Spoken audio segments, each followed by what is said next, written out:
Today, ladies and gentlemen, we're going to talk about the most mysterious chord in all of jazz, and that is a sus chord. We need to be able to identify a sus chord when we see it because it's not always that obvious.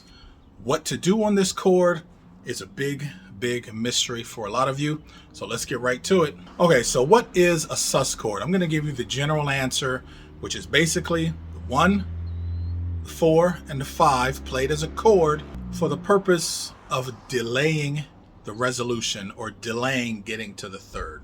So you'll hear a sus chord like this. This is called a sus 4. You also have a sus 2.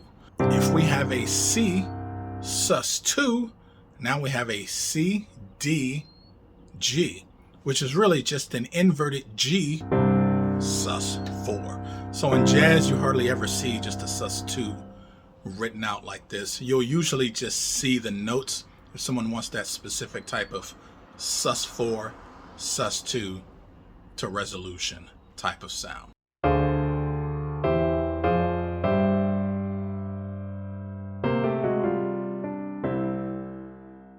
What do you play over a C sus 4? When you think about any kind of sus chord, in general, you want to avoid playing the 3rd and the 7th. In the key of C, that leaves us C, D, F, G, A, and then back to C. So we can think about that like it's an F major pentatonic, F, G, A, C, D. Over a C sus 2, okay, we can think the 2, that's the D. So if we start that F pentatonic from D, that's just your D minor pentatonic. So a D minor pentatonic and an F major pentatonic is the same scale. So we are playing the same scale over the C sus 4 and the C sus 2. And then when we resolve it, then we play either our major or our minor. So that's not confusing at all. Sounds like this.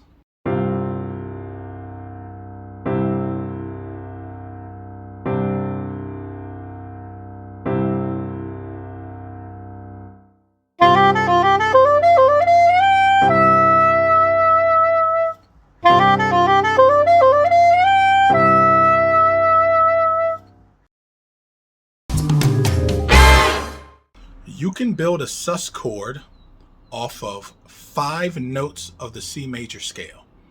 The C, D, E, G, and A.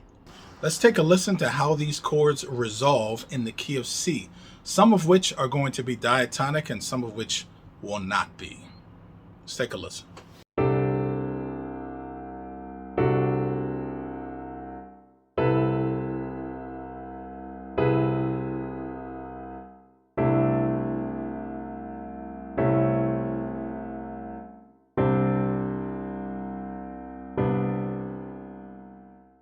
So when you're listening, trying to figure out what to play, you generally want to default to playing what sounds the most diatonic.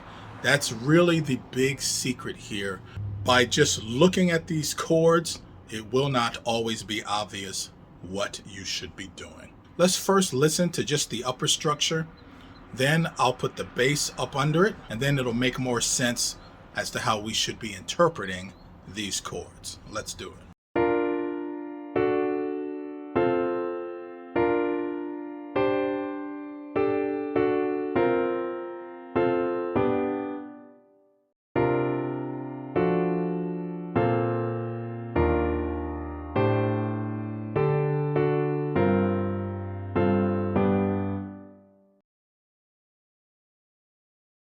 As you can see, I got my new t-shirt design here. It's just empty on the back and has Sirvalorsax right on the front.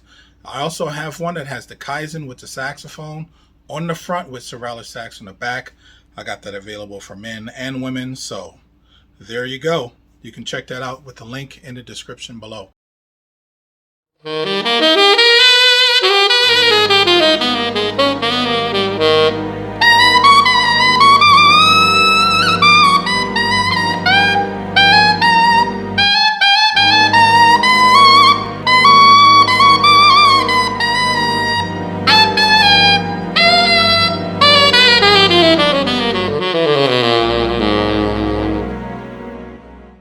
Also, I have my tenor saxophone Altissimo book that is available as a digital purchase. All of that will be in the description below. I also have a merch bar via Teespring where you can pick up some of these things. So when we think of a sus chord, we always should be thinking of it paired with its resolution. When it comes to jazz, that C sus4 is almost always paired with a dominant 7, your mixolydian. So C, E, G, B flat. That's how they work in tandem, basically. So if you are a little confused about seeing a C7 sus, we're talking about a dominant 7 chord, but we're suspending that 4th, sus4.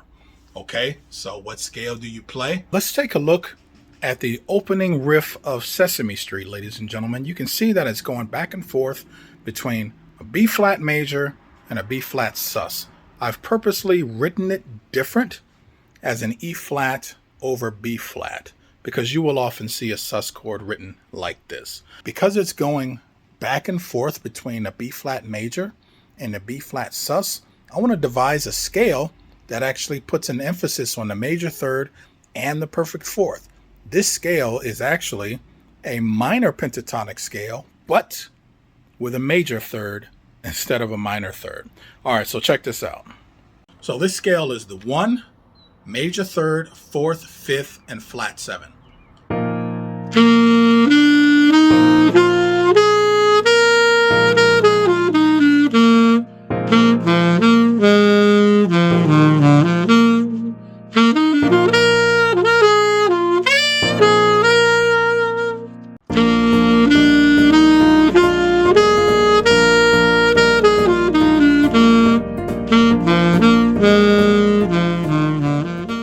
So with a scale like that, you're definitely giving away the resolution, but it's a cool little quirky, weird sound. I like it. I like it a lot. So over a C7 sus, we can still play our F major pentatonic, D minor pentatonic. Since we have a flat 7 there and we want to put an emphasis on that, we can also use a B flat major pentatonic scale, which is also your G minor pentatonic scale. C7 sus, we have F major pentatonic, B flat major pentatonic. Okay. Also, at an intermediate level, you're going to need to understand when a slash chord is actually a sus chord. It's much more descriptive as a jazz musician to see a slash chord, because that's going to tell you what notes or what chord scale you should be using over that sus chord. For example, if you have a B flat over C, a B flat 6 over C, or a B flat major 7 over C, it's really just some type of C7 sus. Because in the B flat, we got the B flat and the F over that C, which is giving us that suspension. Also, it's important to know that in jazz, we omit the 5th a lot. So sometimes you'll just have the C and the F that's creating the suspension sound.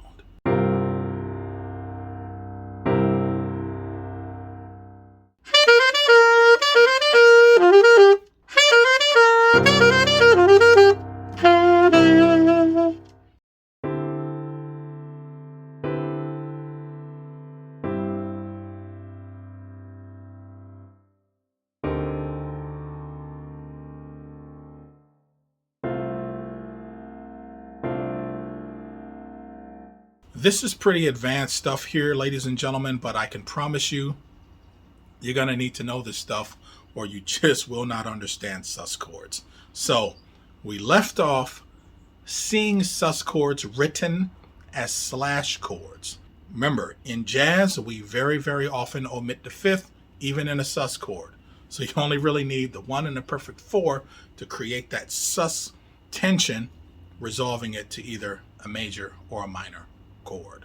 Most often in the key of C, they're going to resolve in some way that's diatonic. Like for example, a D sus will resolve to D minor. A G sus will resolve to G major, and A sus will resolve to A minor.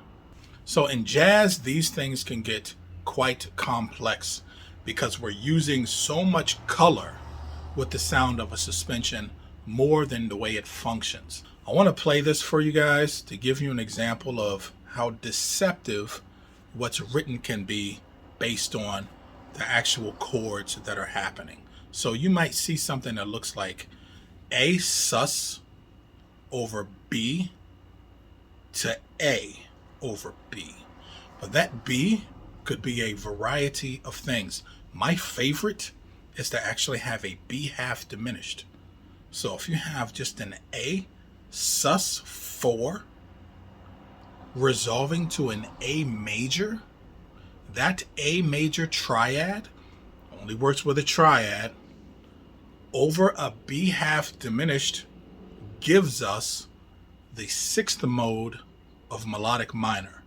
I call melodic minor Dorian major 7. What we're really doing is exploiting your D melodic minor sound. That suspension, that A sus, is going to make us think we're in the key of A major, but we can be very deceptive. Sounds like this.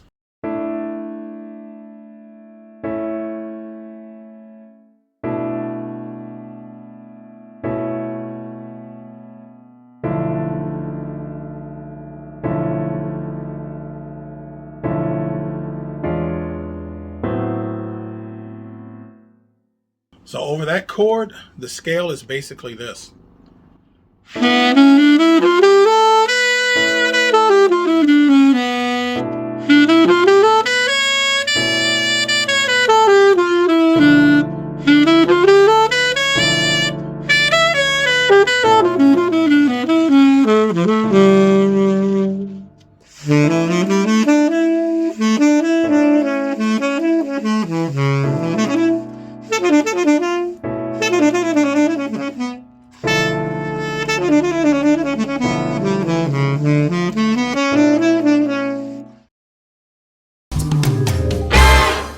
So what happens when we have a slash chord with a suspension? Like, for example, a D sus over C. Haha. So normally when we have a sus chord, we go to the 4 and then we play that major pentatonic. But that D sus is going to probably resolve to a D over C, which is still very much implying a D7 because we got the flat 7 in the bass. But from the flat 7 point of view, this gives us C Lydian.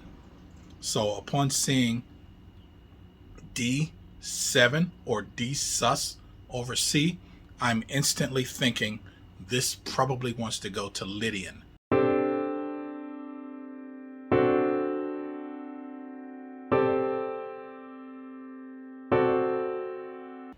If you like this kind of stuff, ladies and gentlemen, and you want to support the channel, you can buy me a piece of cake. I'll put a link in the description below. I also have merchandise, obviously. Thanks for tuning in, ladies and gentlemen. That's all I got for you. See ya!